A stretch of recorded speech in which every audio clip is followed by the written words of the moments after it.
From the first caveman drawings on the cave walls to the Renaissance paintings and now the highest definition of televisions, mankind has desired to see things on the screen just like it was in real life. Over the past few years, 3D has been making a comeback to the big screen and into our homes. This includes 3D television, movies, and video games.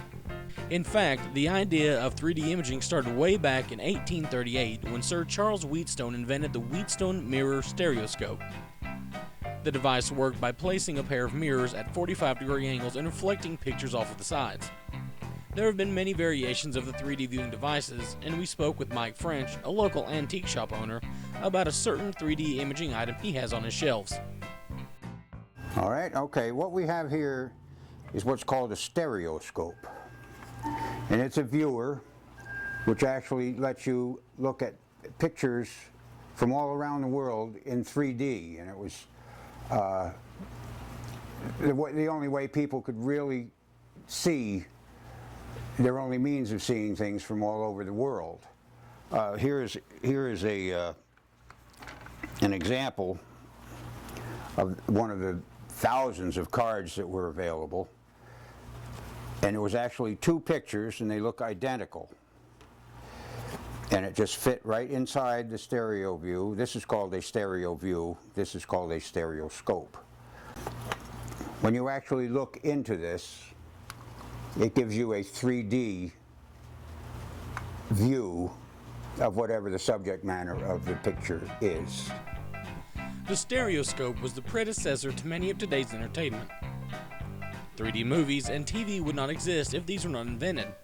And after using the device for myself, I determined that the over 100-year-old stereoscope is also the grandfather version of the ever-popular Viewmaster. We all remember those fun toys. Well, now that we know how the stereoscope works and what it was used for, Mike discussed some of the history about the device and how the cards were made.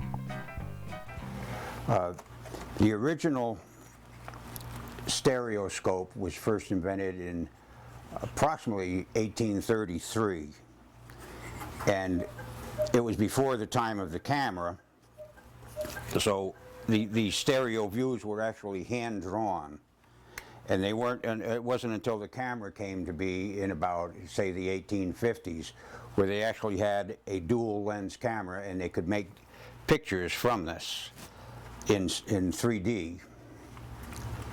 And these were in use up until about 1940. This particular one I'm holding here is probably from the turn of the century.